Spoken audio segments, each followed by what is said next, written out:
Fala galera, então chegamos a esse oitavo e último episódio da primeira temporada de O Instituto, que foi realmente confirmado na última semana, divulgado pelo próprio Stephen King, que a MGM sim renovou o Instituto para a sua segunda temporada. Agora vem uma coisa que é muito importante, né? Tomara que a segunda temporada não demore muito para chegar para nós espectadores, para quem está assistindo e gostando de O Instituto, porque virou um costume que é muito ruim para manter a conectividade, né? Pô, do fã, do espectador ali com o material que ele está assistindo, de daqui a pouco ter 2 anos entre temporadas, de vez em quando 3 anos entre uma temporada e outra, que funciona muito contra, né? Pô, tu ter aquele fã realmente conectado com a série que ele está assistindo ali. Então, já que tem renovação, tomara que não demore muito, tá? Pra gente ter realmente a série já, cara, entrando em produção, gravando, e já ter daqui a pouco ali uma data para 2026 a gente ter a segunda temporada acontecendo ali. Tem uma coisa muito importante desse oitavo episódio, tá? Que ele realmente é o ápice de toda a construção. E para mim ele consegue realmente ser esse ápice de toda a construção, né? Porque a gente viu uma grande montagem de um gigantesco quebra-cabeças que teve talvez a informação mais importante de todas colocadas ali no final do sétimo episódio, sobre qual era o objetivo final, né? Literalmente a ponta da lança ali do que o Instituto quer fazer, e algo também que eu tinha cogitado lá atrás, né? Por que cogitado? Porque, para quem não sabe, o Instituto é uma obra original do Stephen King, sendo adaptada agora pelo Jack Bender, e eu fugi de todo e qualquer spoiler, tá? Do material original ali para poder acompanhar a série de uma maneira muito mais limpa, assim. Então, aquilo que eu estava cogitando daqui a pouco, de ter outros institutos em outros locais, esse episódio ele também confirma, né?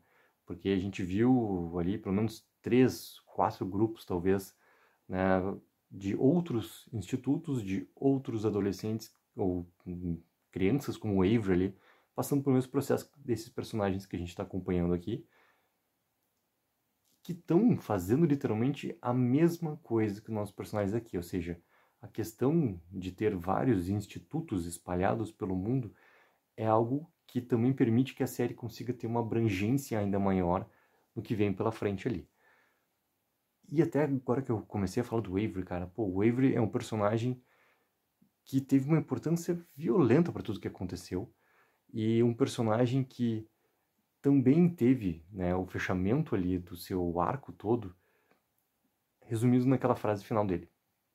Pro Luke, mas na verdade era pro Luke, era ali colocado também, né, pra Kalisha, para todos ali que estavam do outro lado, né, pro Nick, pro George, que se salva também.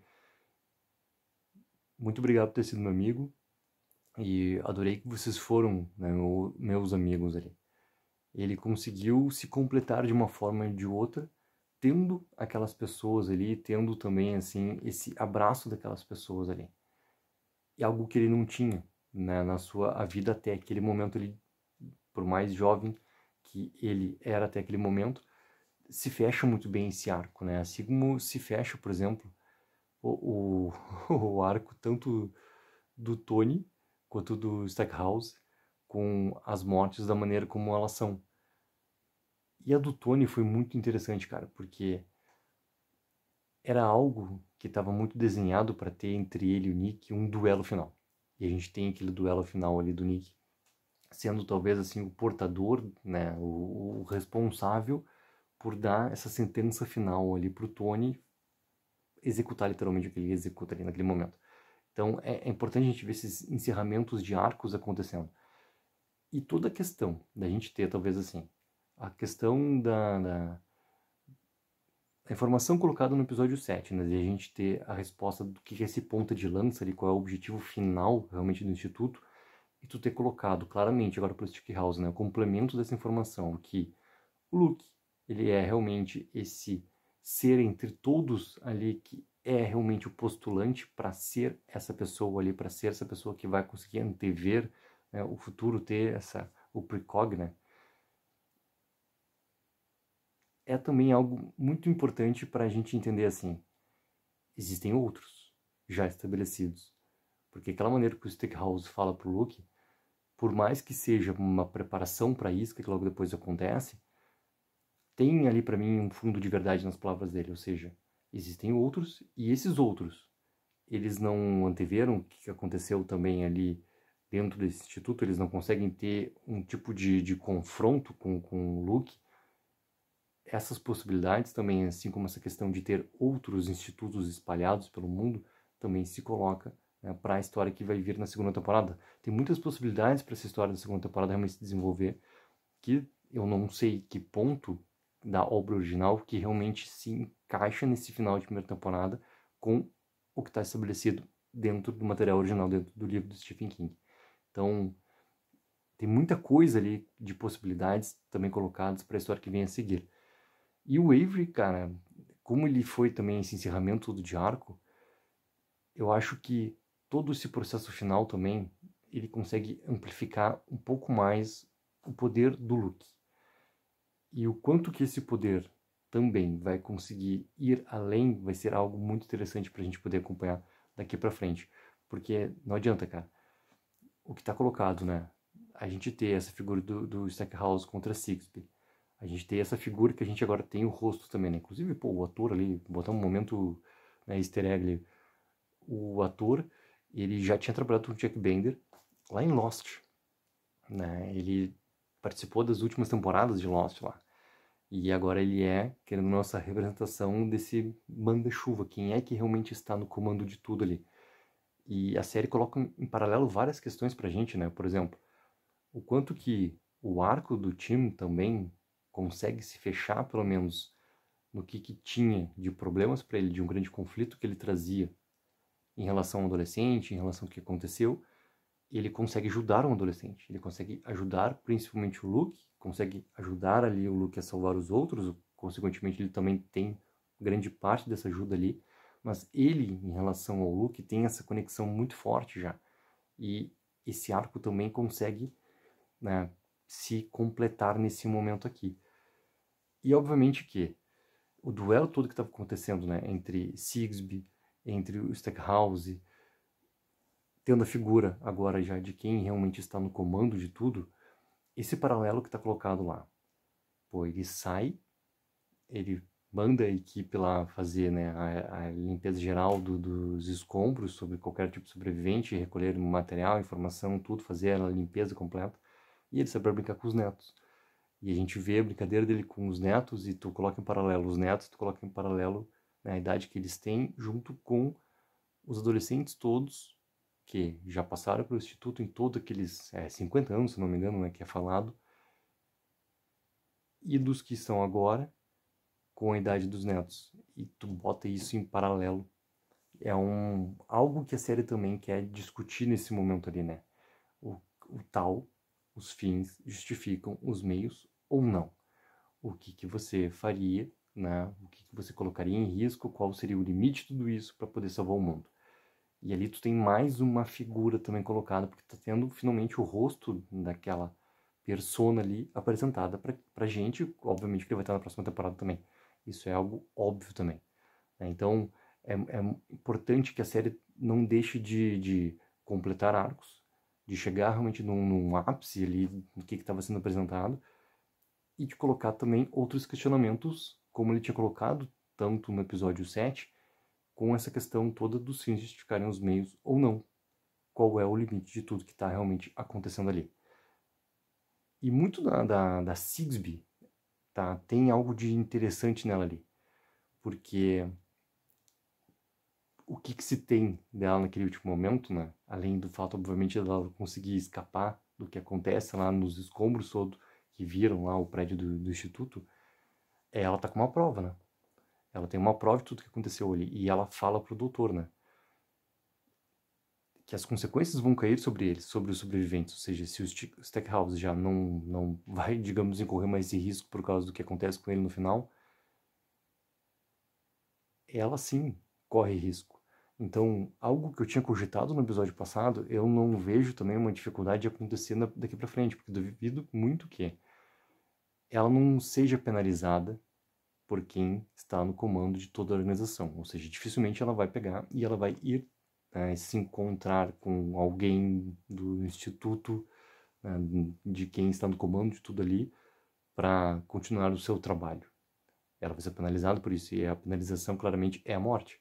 Então, a possibilidade dela acabar se juntando em algum momento, sim, ao Luke, principalmente, é algo que continua desenhado. Então, ela escapar, e ela escapar ainda com uma prova sobre tudo que aconteceu ali, também é algo que monta essa possibilidade futura do que pode vir pela frente ali.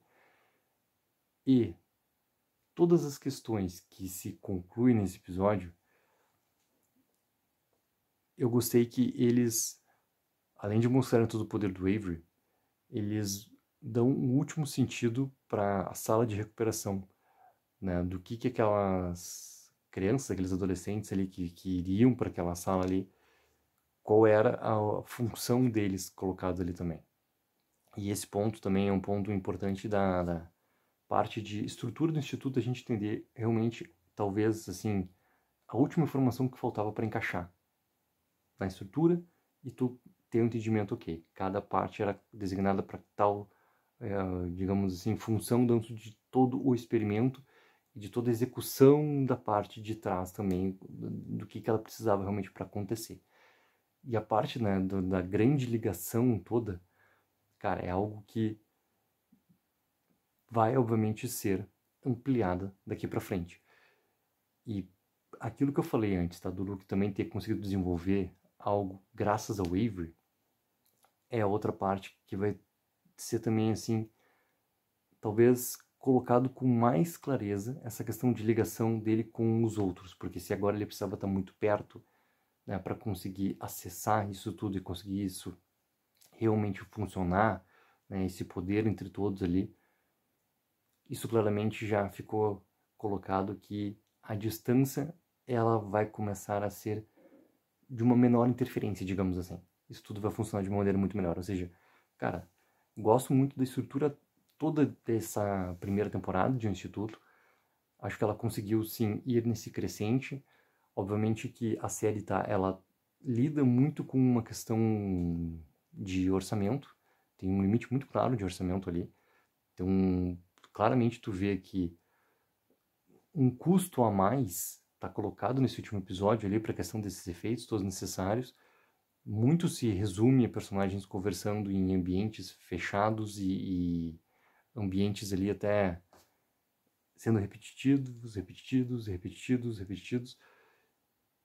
E a maneira como a série consegue se construir dentro de toda essa estrutura enxuta, digamos assim, por causa desse orçamento ser enxuto também.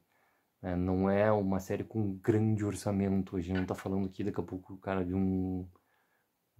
sei lá, já que a gente tá falando da MGM, ela não é como From, por exemplo. From, tu percebe que tem ali uma diferença na maneira como as coisas acontecem na tela. Se acontece na tela já de uma maneira diferente, tu já entende que essa produção ela tem uma capacidade maior, digamos assim. Então, acredito que daqui a pouco, na segunda temporada o Instituto, também o orçamento pode ser um pouco maior.